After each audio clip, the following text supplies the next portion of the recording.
অতীতে যেভাবে শহীদ জিয়াউর রহমানকে, তার অবদানকে, তার কাজকে খাটো করার চেষ্টা করা হয়েছে, এর থেকেই প্রমাণিত হয়েছে শহীদ রাষ্ট্রপতি জিয়াউর রহমান অবশ্যই বাংলাদেশের মুক্তিযুদ্ধের একজন অনিবার্য চরিত্র।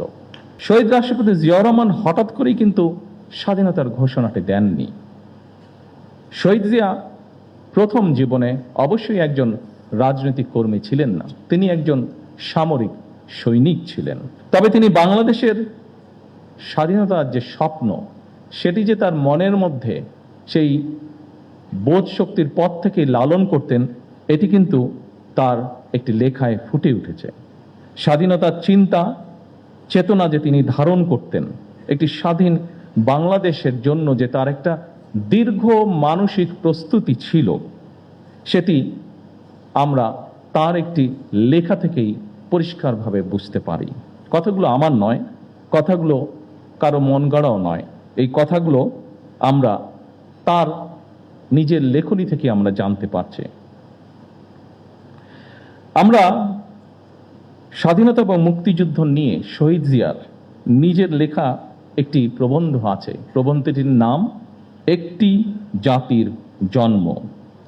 সেখানেই এই কথাটি আমি আগেও বলেছিলাম, একটি জাতির জন্ম প্রবন্ধটি, সেখানে প্রবন্ধটি যথেষ্ট বড়। আমি খুব সংক্ষেপে সেই প্রবন্ধের দু একটি লাইন আপনাদের সামনে বলবো, যেখান থেকে পরিষ্কার হয়ে যাবে পুরো বিষয়টি। এই প্রবন্ধের মাধ্যমে আমরা জানতে পারি যে স্বাধীন বাংলাদেশ, সার্বভৌম একটি বাংলাদেশের স্বপ্ন বহুদিন যাবৎ শহীদ জিয়ার মনে শহীদ জিয়া লালন করছিলেন।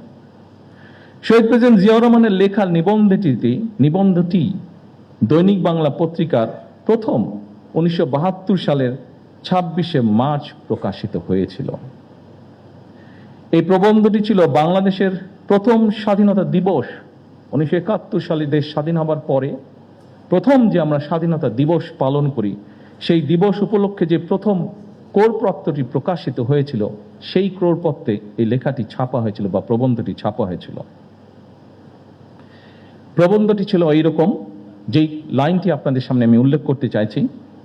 এই প্রবন্ধটি বা নিবন্ধটির শেষ প্যারায় শহীদ জিয়াউর রহমান লিখেছিলেন, তখন রাত 2:15 26শে মার্চ 1971 সাল।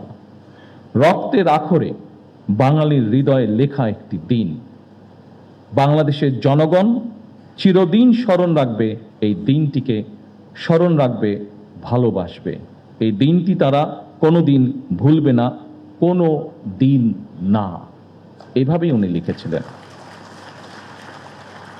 সম্মানিত উপস্থিতিবৃন্দ, 1971 সালের 26শে মার্চ রাত 2:15 কি হয়েছিল, আমি মনে করি স্বাধীনতা এবং মুক্তিযুদ্ধের ইতিহাস নিয়ে যারা গবেষণা করেন, এই তথ্যটি অবশ্যই তাদের জন্য একটি গুরুত্বপূর্ণ দলিল হতে পারে।